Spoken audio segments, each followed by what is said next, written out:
let's read the Bible. So, just for a bit of nonsense the other day, I downloaded the Bible onto my Kindle to just have it on there, if I ever need to randomly check a Bible verse. So I could just kind of have it on there and check it. It's just a random thing to have on there. And I could make a video about this, just go through some things. Kind of like, what's his name? Was it Charlie Is So Cool? Like, does it with Twilight? Not that I compare the Bible to Twilight. I think the Bible is, it's much more important than Twilight. And also, I think, much better written. Because as we all know, Twilight is crap, and even if you don't agree with everything in the Bible, you have to agree it is actually, some of the stories in there are pretty good. So I'm going to start kind of my commentary on the Bible at the start. And of course, when you're reading the Bible, the start is capital T, capital S, the start of everything. So I was just reading through this and I thought there's some interesting things in here. Maybe I'll give you a bit of background information, things I've picked up over the world. So, let's see. Genesis. The creation of the world. Genesis. In the beginning, God created the heavens and earth. Alright, very good, yeah. Get that. The earth was without form and void, and darkness was over the face of the deep, and the Spirit of God was hovering over the face of the waters. That is a great start, by the way. Fantastic start. Just the whole thing is just, it kind of sets up this guy, this main character you have as God. And first of all, the description is really nice. The whole Spirit of God was hovering over the face of the waters. It starts off like an epic fantasy novel, which is really cool. And then you've got the whole, it starts off well. And then God said, let there be light, and there was light. And then this is really great because it kind of introduces that this guy has superpowers. And God said the light was good, and God separated the light from the darkness.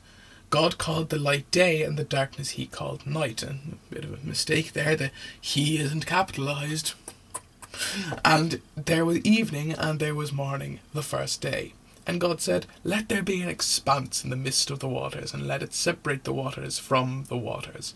And God made the expanse and separated the waters, and were under that. Sorry, the waters that were above the expanse, and it was so. That's the kind of thing I don't really like about this. It kind of just repeats things. It's like, and then this happened, and it happened. That's not needed really.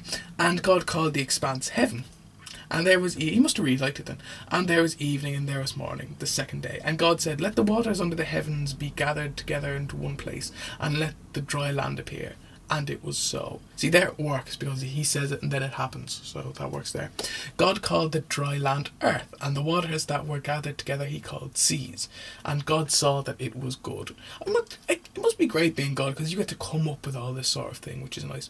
And God said, let the earth spread vegetation, plants yielding seed, and fruit trees bearing the fruit in which their seed, each according to its kind, on the earth. And it was so. It's like a massive game of Disney Infinity. That's what it's like. The earth brought forth vegetation, plants yielding in according to their own kinds, and trees bearing fruit in which their seed, each according to its kind. And God saw it was good. God likes a lot of stuff. It has to be said. He's quite a positive person. Is that the right word to use? He's quite a positive being. He sees a lot of stuff and he thinks it's good. So that's good. Good. He's not a misery guts, which is a good thing for a character to have. He's not Batman, even though I really like Batman. And there was evening and there was morning, the third day. And God said, let there be lights in the expanse of the heavens to separate the day from the night, and let them be for signs and for seasons and for days and years, and let them be lights in the expanse of the heavens to give light upon the earth. And it was so. And God made the two great lights, and the greater light to rule the day, and the lesser light to rule the night, and the stars. And God sent them in the expanse of the heavens to give light on the earth, to rule over the day and over the night, and to separate the light from the darkness. And God saw it was good. There you go. Again, he's very positive about. He takes pride in his work, which is nice. And there was evening and there was morning, the fourth day. I like this kind of repetition. And God said, let the waters swarm with swarms of living creatures. That's not a great, like, swarm with swarms. It's not a great use of the word swarm there, especially twice. And let birds fly above the earth across the expanse of the heavens. That's much better.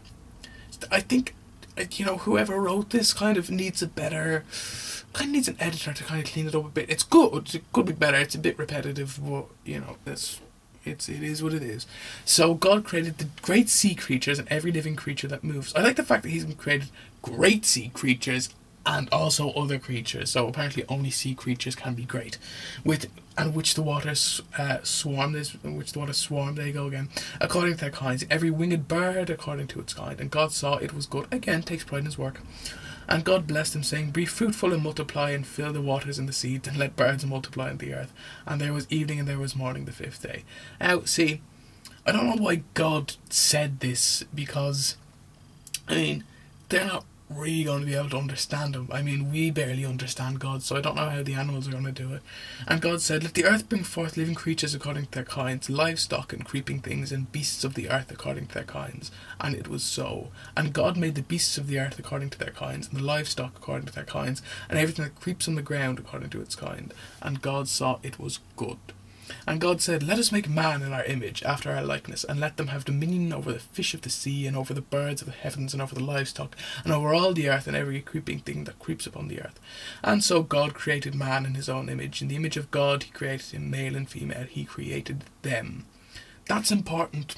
That is probably the most important thing in Genesis, because of course people always say about God, which I've always thought was very interesting, about if we're created in God's image, then obviously God would be similar to us. So all the failings that humans have, surely God would have as well, if we are that similar to Him. Something to think about there. And God blessed them, which God is wont to do. And God said to them, "Be fruitful and multiply." See, this is why I don't think God is against the whole sex before marriage thing, because look what He's doing here. He's saying, go on, go behind that bush. "And fill the earth and subdue it, and have dominion over the fish of the sea, and over the birds of the heavens, and over every living thing that moves on the earth." And God said, "Behold, I have given you every plant yielding seed that there is on the face of the earth, and every tree with seed in its fruit. You shall have them for food. And to every beast on the earth, and to every bird in the heavens, and to everything that creeps on the earth, everything that has the breath of life, I have given green plant for food." And it was so.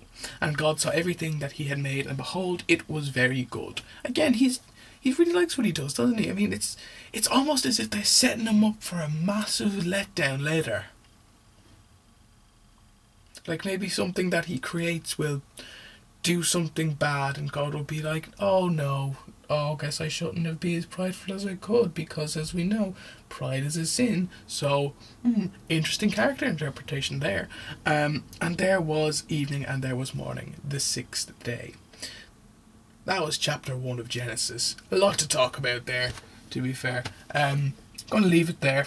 Might go back to this sometime. It's an interesting thing to do. Interesting Bible reading there. So what did you think of all that?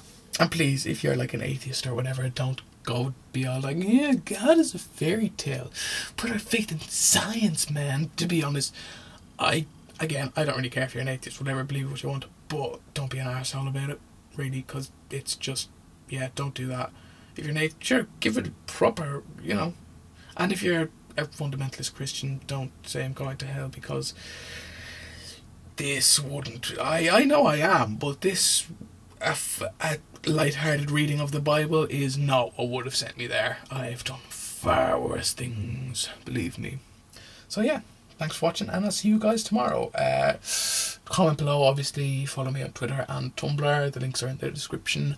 And if you want to email me with your hate mail, because again, I'm either going to be this horrible person who goes to hell, or this idiotic believer in fairy tales, because I dare even touch a Bible. You can email me all your hate mail and stuff, so that'll be fun. Again, my email address is down in the description. So I'll see you guys tomorrow. Bye bye.